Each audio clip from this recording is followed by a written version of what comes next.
Bonjour à tous, nous sommes ravis de vous retrouver pour une nouvelle édition de l'UNAIDS Live TV Update. C'est un espace où nous partageons avec vous les activités les plus récentes de l'ONU-SIDA en Amérique latine et dans les Caraïbes, d'un point de vue régional, mais aussi sur le terrain dans les pays où nos équipes travaillent pour mettre fin aux inégalités, au sida et aux pandémies.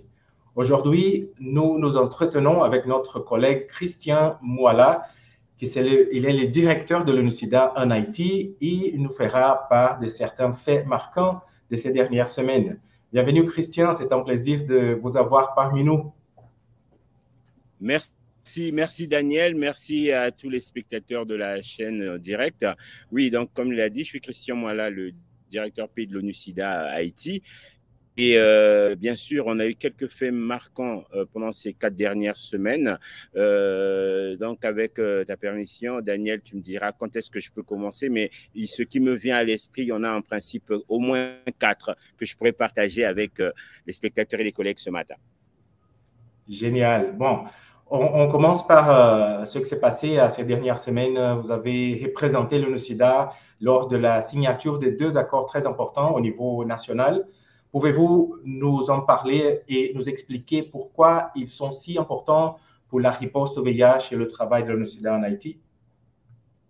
Oui, merci Daniel pour cette opportunité. Le premier fait marquant, c'est que l'ONU-SIDA, aux côtés des autres agences du système des Nations Unies, a participé à la signature du cadre de coopération des Nations Unies qui accompagnera donc le gouvernement haïtien pour les prochaines années. Le cadre est de 2000, qui va commencer donc de 2023 jusqu'en 2026, est un cadre important qui lie 2 éléments, d'une part le développement et l'humanitaire. Ici, on est bien dans la question du nexus. Comment continuer à soutenir les actions du développement en même temps qu'on règle les questions d'urgence. Donc, l'ONU-SIDA a participé comme auprès de la représentante spéciale des Nations Unies, mais aussi de la coordinatrice résidente et des autres collègues des Nations Unies auprès du gouvernement haïtien pour signer cet engagement important qui sera notre feuille de route pour les 5 prochaines années du travail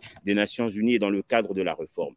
Donc ça, c'est le premier fait, juste pour signaler que dans le cadre de l'équipe pays des Nations Unies, le bureau pays ONU-SIDA, donc par son directeur que je représente, préside le groupe de programme qui a été un élément moteur de développement de ce cadre de coopération.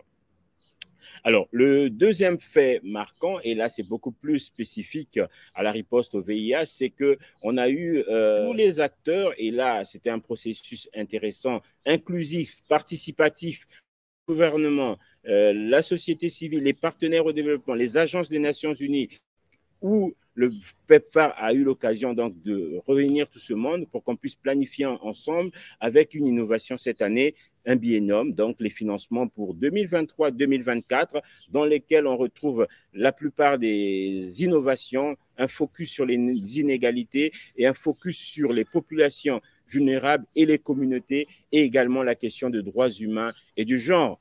Bien sûr, en plus des questions classiques de l'accès au traitement, des innovations de la prévention comme la PrEP. D'accord avec PEPFAR était important pour soutenir les efforts de lutte contre le VIH, pour accompagner le gouvernement d'Haïti pendant les 2 prochaines années 2023-2024, et on est content qu'on puisse avoir conclu dans les délais. Et donc ça, c'est un résultat important pour l'activité de l'ONU-SIDA, mais aussi une reconnaissance des efforts du gouvernement. Merci. Génial. Et aussi, l'ONU-SIDA, l'UNESCO et le ministère de l'Éducation d'Haïti ont uni leurs forces pour promouvoir la prévention du VIH et la prévention de la violence basée sur le genre dans le nord d'Haïti. Parlez-nous de cette initiative et de l'importance de travailler avec les coparents de l'ONU-SIDA tels que l'UNESCO pour atteindre les personnes les plus vulnérables. Oui, voilà, ça maintenant rentre dans le cadre de l'équipe conjointe. Comme vous savez, l'ONU-SIDA est composé du secrétariat, mais il y a aussi 11 co-sponsors qui ont une tâche différente selon la division du travail. Et avec l'UNESCO, on travaille sur les questions de VIH en lien avec l'éducation. Et c'est dans ce cadre-là que, comme vous savez, on a au sein de l'ONU-SIDA ce qu'on appelle les fonds UBRAF, qui sont les United Budget Accountability Framework, qui sont des fonds catalytiques que l'ONU-SIDA met à la disposition des co-sponsors pour avoir des activités de haut impact qui pourraient attirer d'autres financements ou bien qui pourraient attirer l'attention sur des problèmes particuliers. Et donc, dans ce cadre-là, l'UNESCO, qui accompagne le ministère de l'Éducation nationale et de la formation professionnelle, a eu une activité dans le nord d'Haïti, plus précisément à Grande-Rivière du Nord, où il y avait une formation des formatrices, des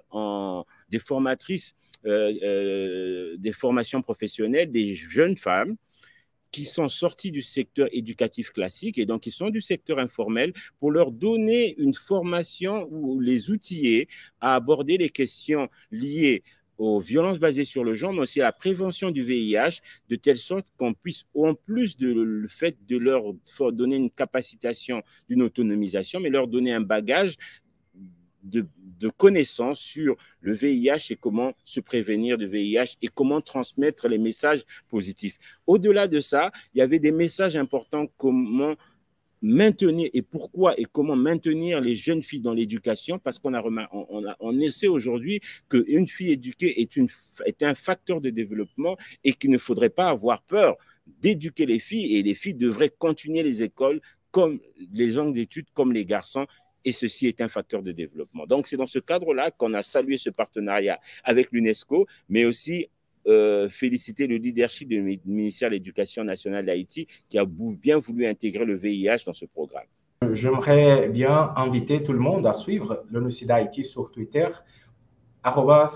@ONU-SIDA Haïti, et où nous aussi également, nous apprenons beaucoup par vos tweets. Qu'est-ce que vous faites maintenant sur Haïti.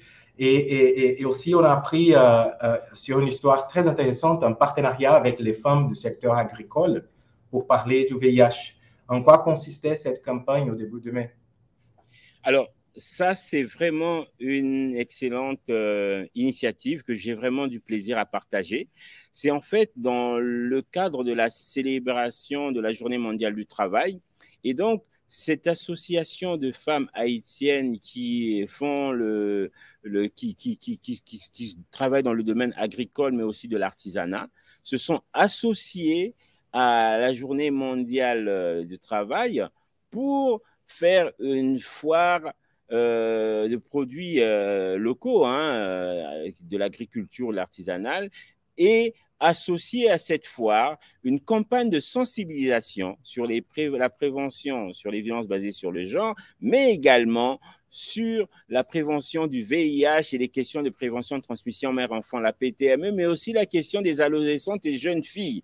Et donc ça, c'était vraiment innovant parce qu'on rentre là dans un secteur de multisectorialité, on isole le VIH, on le fait sortir de la santé, mais on rentre dans les questions de développement. Et là, j'ai eu beaucoup de plaisir à participer à cette initiative. Et cette initiative était donc le fruit d'une collaboration d'abord de cette initiative, de cette plateforme de femmes qu'on appelle les Madame Sarah, des RAMSA, rassemblement des Madame Sarah Haïti, mais aussi d'une organisation de la société civile qu'on appelle FOSREF, qui ont mis tous les moyens à la disposition pour qu'on puisse saisir cette opportunité, cet espace de regroupement populaire de femmes pour faire passer des messages de prévention VIH, de violence basée sur le genre, et aussi donner une perspective positive pour dire que c'est possible, l'entrepreneuriat des femmes, le rôle des femmes, le leadership, y compris dans le secteur informel, dans le secteur d'agriculture, mais avec un regard d'autonomisation économique. Donc ça, c'était un message important qui rentre un peu dans le cadre de la multisectorialité. Merci beaucoup, Christian. C'était un plaisir d'apprendre sur les dernières nouvelles d'Haïti et d'avoir cette conversation avec vous. J'espère vous revoir bientôt ici sur l'ONU-SIDA LAC TV Update afin que nous puissions partager plus d'informations sur ce qui se passe en Haïti. Merci beaucoup. Juste un petit mot, je voulais aussi remercier l'équipe pour avoir pris ce temps et puis aussi féliciter toute mon équipe du bureau qui travaille sans cesse pour essayer d'atteindre ces résultats. Je vous remercie encore parce que vous nous donnez l'occasion de positionner Haïti au niveau de la région des lacs, mais aussi des Caraïbes, pour partager ce qu'on fait. Merci beaucoup. Merci Christian, au revoir.